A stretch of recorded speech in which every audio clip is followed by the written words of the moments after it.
Thank you for attending this quantitative disclosure summary presentation. I am Kawai in JSCC's Clearing Planning Department and will be leading today's call. Today's meeting will be around 30 minutes, starting with briefing on major risk points. And we would address any of your questions as possible within the schedule. All meeting attendees will be on mute, but if you have any questions, please let us know using the WebEx Q&A function. To begin with, Mr. Miyauchi, JSCC's CRO, will give an overview of the quantitative disclosures from the first quarter of 2022.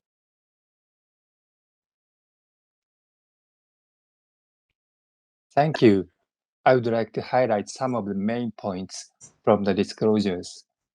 JCC had 64 billion yen, or about $530 million of skin in the game, mostly JCC's own capital, but also includes contributions from affiliated exchanges. These were equal to 82% of JCC's shareholders' equity. During this quarter, stress test breaches where the risk amount in extreme but plausible market conditions exceeds pre-funded resources were observed on 7 days for energy clearing service. This was due to the commodity market volatility and position increases by some participants. All of the breaches were resolved on the next business day through the deposit of default fund, which is updated daily. The result of margin back testing for the past 12 months was comfortably within JCC's target, 99.5% for IRS and CDS, and 99% for other products. There were neither liquidity stress test breaches nor any participant defaults during this quarter. Moreover, JCC experienced no suspension of its clearing services due to system failure or any other reasons during the past 12-month period. Now I will pass back to Ms. Kawai. Thank you. Page 7 is an introduction of JSCC's service structure. The clearing services are divided into 13 categories according to the governing regulations and product features, with each maintaining its own default funds. Please note that, in this presentation, some data is presented across multiple categories as the resources may be shared. From the product perspective, number 1, cash securities, through number 3, index futures, may be called ETP non-commodity, and the subset under this may be called ETP non-commodity derivatives. For number 2, JGB or Japanese government bond futures, and number 3, index futures, and the products under number 4, precious metal futures, through number 10, sugar futures, may be called ETP commodity. From the exchange perspective, the products under number 2, JGB futures, through number 7, petroleum futures, may be called OSE listed ETP because these are listed on the Osaka Exchange. From a regulatory perspective, the products under number 1, cash securities, through number 7, petroleum futures, may be called FIEA regulated ETP because these are governed under the FIEA, and the products under number 8, energy futures, through number 10, sugar futures, may be called CFA regulated ETP because they are governed by the CFA. Page 8 shows financial resources for participant default called skin in the game, or SHIG. Most of the exchange contribution is from entities in the same corporate group as JSCC, namely TSE, OSE, and TOCOM. As shown in the left-hand table, JSCC's skin in the game for ETP non-commodity was 20 billion yen, which is shared by all of the relevant clearing categories. And for stress testing, the sufficiency of the financial resources for each category was tested by prorating these shared resources according to the relevant default fund amount for each category. Page 9 shows the ratio of SIG to JSCC's capital. The left-hand graph shows the SIG to be used before the neutralized default fund, or DF, and the right-hand graph shows the SIG to be used before the default fund, plus alongside default fund of non-defaulting participants on a pro rata basis. SIG before default fund on the left ranges from 20 to 40% of shareholders' equity, and SIG before and alongside default fund is from 40 to 100% of shareholders' equity. So JCC contributes relatively large amounts of shareholder equity to SIG compared to other major CCPs, which shows a strong commitment to risk management. Page 10 shows the required default fund, which would be mutualized among non-defaulting participants. For ETP commodity, in the upper center, the amount is about 11 billion yen, which is growing because of an increase in open interest as well as risk in the precious metals. The total DF requirement for all ETP, namely the aggregate of ETP non-commodity and ETP commodity in the upper left, was about 360 billion yen. The IRS DF decreased by about 50 billion yen. This was mainly because the stress loss over initial margin, or SLOIM, decreased as a result of increased initial margin. The category with the largest DF requirement was OTC JGB in the lower right chart, with an amount of about 400 billion yen. In page 11, the data is listed for these graphs, and the amount of assessment or so-called cash call is also provided. As stated in the footnote, cash call for any ATD is capped at 3 times the default fund requirement, and for OTC products, it is capped at 1 time the default fund requirement. Page 12 shows the largest value and mean value of the SLOIM, which is the stress risk amount exceeding IM deposited, including add-ons. JSCC's default assumption is covered too, except for any listed commodity derivatives other than OSC Petroleum, which is the largest one, plus the 5 firms with the smallest net assets. Among all clearing service categories, OTC JGB had the largest SLOIM, with a peak value of 359 billion yen. As mentioned in slide 10, the DF for this category was a little less than 400 billion yen, which is higher than this peak SLOIM. Please note that due to the PFMI quantitative disclosure definitions, the default fund on page 10 is the value as of end of the quarter, but the SLOIM on page 12 is the largest or mean value during the past 12 months period. Also, I would note that the reason the SLOIM peak value for OTC JGB remained unchanged was because the peak value for this quarter did not exceed the value from the previous quarter. Page 13 shows the number of days there was a shortfall in the stress testing of pre-funded resources and the largest shortfall. Shortfalls were observed on 7 days for energy, and the largest amount was 5.9 billion yen. During this quarter, but these shortfalls were all resolved on the next business day. Page 14 shows the required and excess IM amounts.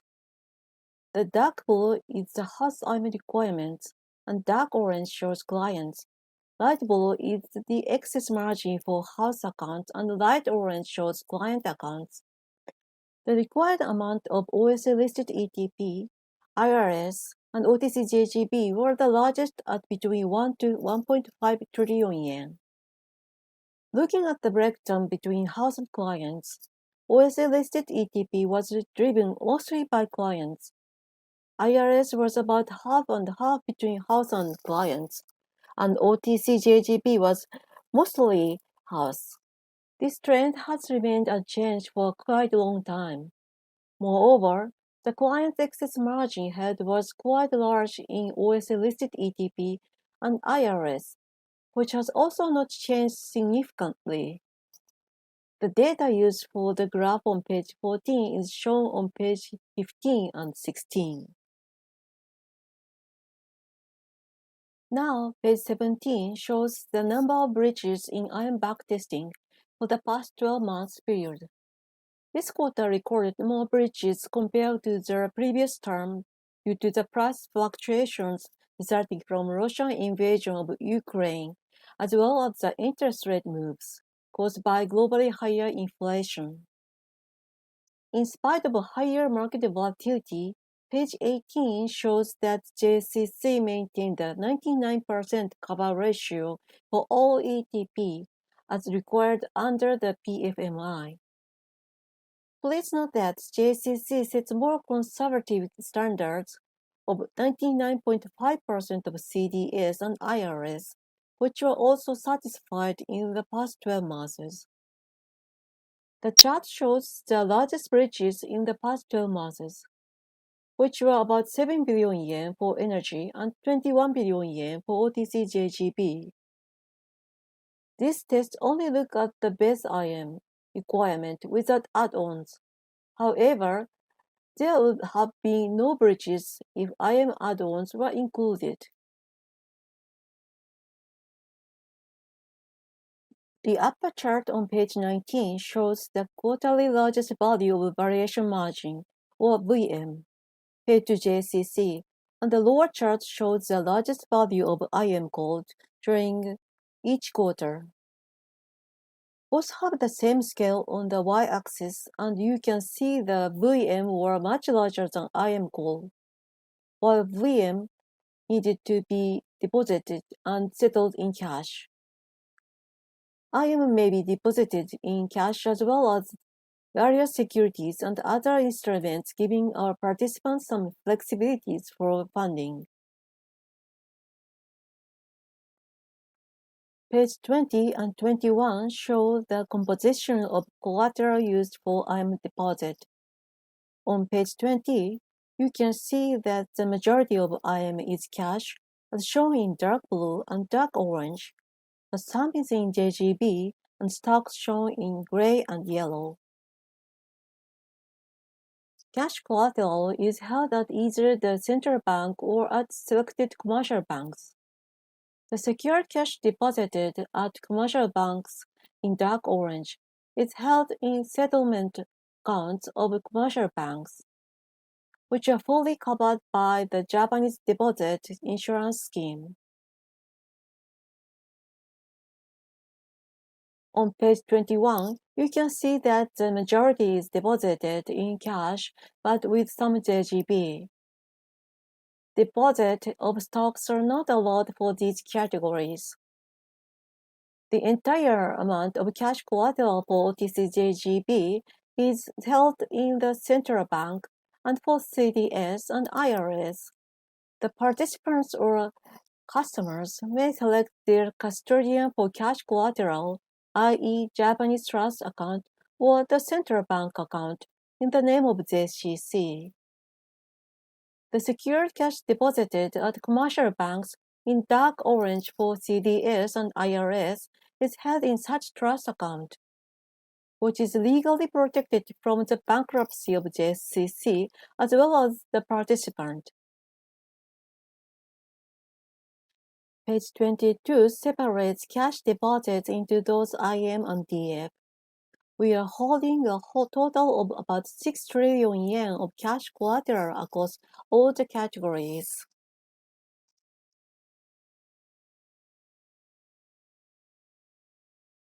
Next, page 23 shows the custodians for this cash collateral, with amount 100% held in either the central bank account, settlement account, covered by deposit, insurance, or the trust account. Page 24 covers liquidity risk management.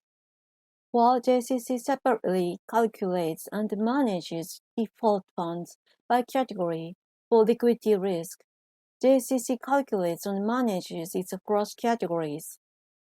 However, for OTC-JGB, JCC has established a separate liquidity framework using repo with clearing participants, because the transaction under this category involve large amount of principal settlement. In the chart, you can see that the liquid financial resources significantly exceeds the required amount, and no breaches were reported in the liquidity stress testing. At the time of participant default, at least the half portion of non-cash collateral may possibly be liquidated and applied to the settlement with survivors. However, in this data, non-cash collateral is deducted neither from JSCC's payment obligation of the estimated payment nor the actual payment, because to be conservative it could be considered difficult to swiftly liquidate such collateral on the date of default. So we do not regard such collateral as available liquidity resources. Page 25 shows the liquidity resources for the categories other than OTC-JGB. The resources is reported as cash at central bank on the first line and secured cash at commercial banks on the third line, included in cash in the DF related to ETP, where at least 50% of the required DF minus 1 billion yen must be in cash. The unsecured cash on the fourth line shows the JSCC's own funds available for use as liquid financial resources following a participant default. The unsecured committed line of credit on the sixth line shows the committed liquidity available from JSCC's parent company and the multiple commercial banks that have been designated as fund settlement banks, and totals more than 1.5 trillion yen.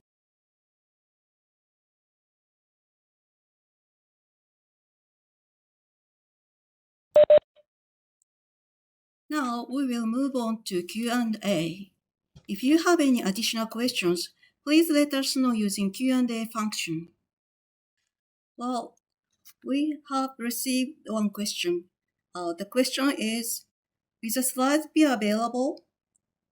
Yes, you can get this slide from our website on the page for PQD.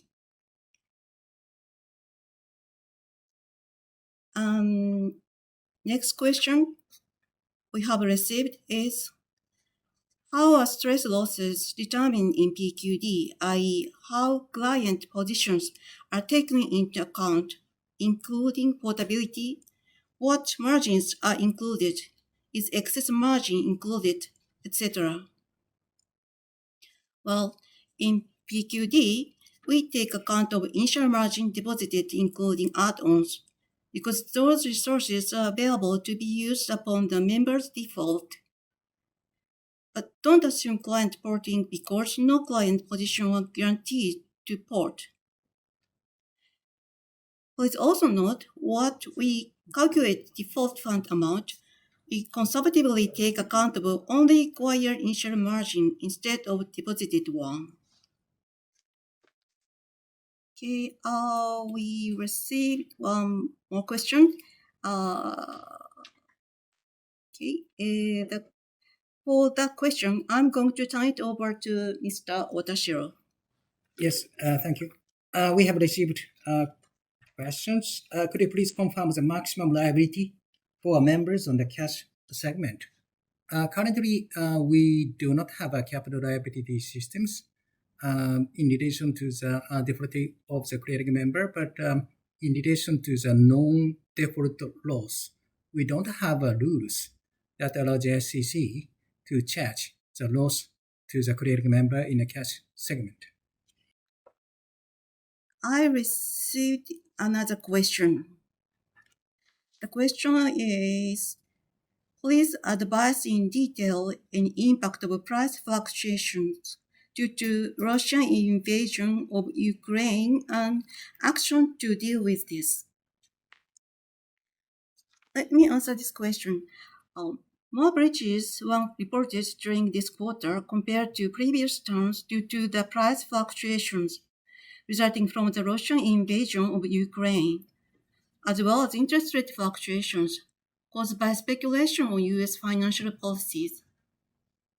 But the coverage was sufficient to satisfy the 99% or 99.5% under its risk target without using any ad hoc changes on existing margin structure.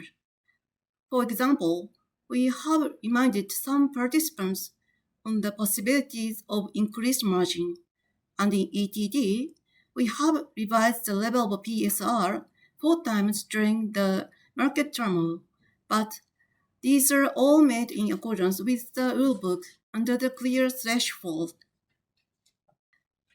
The last question we received is, I would like to ask JSCC's actions on MDL or non-default loss. JSCC rule does not allow JSCC to charge NDL to participants, except the loss and profit from investor in trust accounts deposited by IRS and CDS clearing participants. We have one more question from Q&A box. For this question, again, I'm going to turn it over to Mr. Otashiro. Thank you very much. So, question: can you please explain QD item 652? What does the number of observation indicate? So, please allow us to revert to you by email on these questions. Thank you. That was the last question we received. So, it's that. I would like to wrap up today's webinar. Please do not hesitate to contact us if you have any additional questions after the call. JSCC plans to have this call quarterly basis going forward. Next call will be held after we disclose Q2 2022 PQD. Thank you for your time again. We look forward to posting next webinar and speak to you soon. Thank you.